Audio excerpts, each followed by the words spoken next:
Ini memang sekarang ya izin pastilah ini mengalami kontraksi yang besar-besaran gitu ya.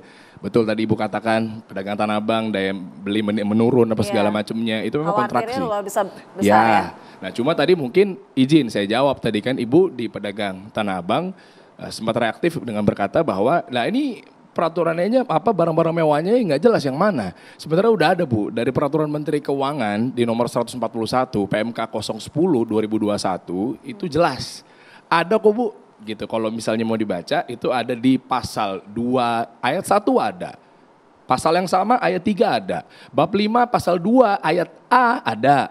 Pasal 23-nya juga ada. Itu jelas semuanya bahwa Isinya barang mewah saja, apa tidak aja? akan merembet kemana-mana, Ya. seperti yang dikhawatirkan. Betul. Nah makanya yang akhirnya menjadi keresahan bahwa presiden kita ini kan apa ya? Ya berdasarkan undang-undang. Amanat Oke? undang-undang. Iya, undang-undang nomor berapa sih? Di tahun 2025, undang-undang nomor 7. Nah, yang diterbitkan tahun 2021 itu jelas bahwa memang ada yang namanya HPP lah bisa dibilang. Harmonisasi Peraturan Perpajakan. Ya memang harus dinaikin. Nah tapi jangan buru-buru reaktif buat kawan-kawan usaha. Saya juga pelaku usaha gitu kan. Saya juga di Kadin dan lain sebagainya gitu kan. Saya juga tim khusus Kementerian Ekonomi Kreatif gitu ya. Jadi dalam hal ini adalah kita harus clear dulu nih. Mana nih yang akhirnya menjadi apa ya. Dalam tanda kutip kalau bahasa saya korban likuiditas. Jadi kan pemerintah nggak boleh tuh merampok likuiditasnya masyarakat. Gimana sih maksudnya harusnya memberikan subsidi untuk yang bawah gitu ya. Harusnya memberikan likuiditas, menurunkan pajak. Nah itu nggak semena-mena memang ada aturan mainnya. Nah kita kembalikan, nah ternyata apa sih yang kena nih di barang mewahnya apa gitu kan. Nah ini mungkin ya kan itu udah haknya Ibu Menteri. Jadi artinya mungkin kalau saya baca aja gitu ya. Nah artinya jelas nih, itu kan dari mobil yang silindernya di atas 3.000 sampai 4.000 cc. Ya. Ada di situ. Kendaraan motor yang di atas, motor roda 2 ya, itu di atas 250 sampai 500 cc. Kendaraan mobil juga yang penumpangnya kurang dari 10. Itu kan clear semua. Nah itu memang, nah artinya kalau coba saya sedikit copot lepas baju pemerintahnya, tapi saya masuk ke pengusaha memang iya. Betul, saya mungkin akan katakan salah pemerintah atau mungkin salah Pak Presiden menyerang ke semua segala sisi untuk dipajakin. Tetapi cerdasnya presiden saya, presiden kita semua, itu nggak bisa langsung serta-merta langsung, oke kamu kena, kan kebagi menjadi 4 lini kan usaha kan, mikro, kecil, menengah, makro gitu kan. Nah artinya yang jual-jual barang-barang mewah aja. Jadi yang berdampak langsung hanya yang menjual barang-barang mewah saat jelas, ini ya. Jelas. Nah makanya nggak bisa tiba-tiba mungkin yang kecil udah ya kita tahu lah sekarang kontraksi yang tadi ada daya beli menurun, masa mau dirampok juga gitu kan artinya ya berbahaya malah jadinya kan gawat apalagi 64,7 juta UMKM yang tersebar, kontribusi 97%, ini kan UMKM ini kan penggerak ekonomi.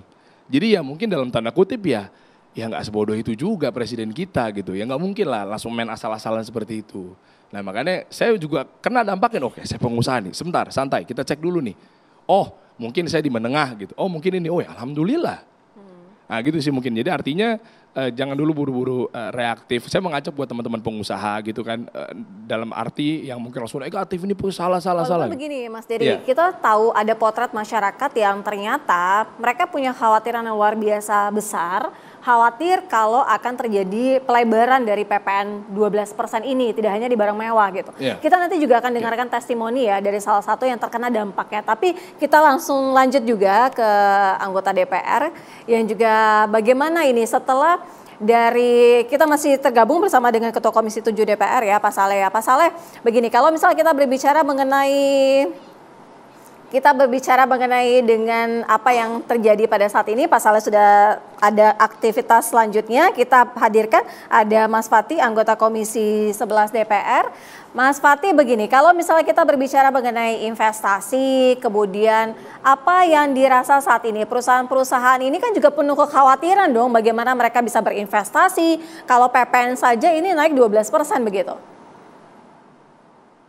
Ya, saya kira harus dilihat secara lebih luas. Kenaikan PPN ini walaupun sebelumnya kita berharap bahwa ada penundaan kenaikan PPN, namun kita percayakan kepada pemerintah bahwa kenaikan PPN menjadi 12% bagi barang-barang mewah ini memang upaya pemerintah untuk meningkatkan pendapatan negara. Namun demikian juga harus diimbangi dengan mitigasi dampak pada daya beli masyarakat. Tadi sudah disampaikan sebelumnya bahwa memang kita tidak bisa melihat bahwa 12% ini seperti sebuah malapetaka gitu. Iya. Tapi 12% ini harus dipandang bahwa yang terkena peningkatan PPN 12% ini adalah hanya untuk barang-barang mewah. Barang-barang yang tentu tidak berdampak langsung kepada komoditas UMKM seperti itu. Tadi sudah dijelaskan juga bahwa rumah-rumah yang dikenakan 12% ini adalah kelompok hunian mewah seperti apartemen, kondominium, townhouse, dan sejenisnya. Dengan harga jual, kalau tidak salah lebih dari 30 miliar, kan gitu. Kemudian juga mobilnya juga mobil yang dengan kapasitas mesin besar, kan gitu. Sehingga memang kita harus melihat ini secara utuh ya Mbak ya. Jangan dilihat bahwa PPN 12% ini akan membuat segala sesuatunya menjadi acak-acakan. Kita harus ingat juga bahwa dalam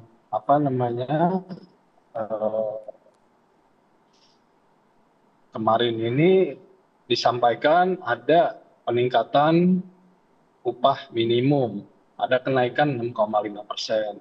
Iya. Kemudian tunjangan GUSN pun akan dinaikkan. Sehingga ada hal-hal lain, tidak hanya peningkatan PPN bagi barang-barang mewah dari 11 ke 12%. Ada hal-hal yang juga diberikan oleh pemerintah untuk meningkatkan daya beli dan kesejahteraan masyarakat. Saya pikir untuk golongan barang-barang mewah ini memang seharusnya kalaupun terjadi peningkatan dari komponen pajak, yang harus dipajakin ini memang orang-orang yang memang mampu dari golongan kategori masyarakat menengah ke atas. Dan yang sekarang sedang diumumkan walaupun belum dilaksanakan gitu ya, namun sudah diputuskan adalah kenaikan PPN 12% bagi barang-barang dengan kategori PPNBM, barang-barang kategori mewah gitu. Jadi tolong dilihat juga secara utuh itu. Baik, kita juga nanti akan mendengarkan bagaimana sebenarnya dampak terhadap perekonomian Indonesia. Kami akan dengarkan nanti dari Profesor Telisa. Kami akan segera kembali usai jeda.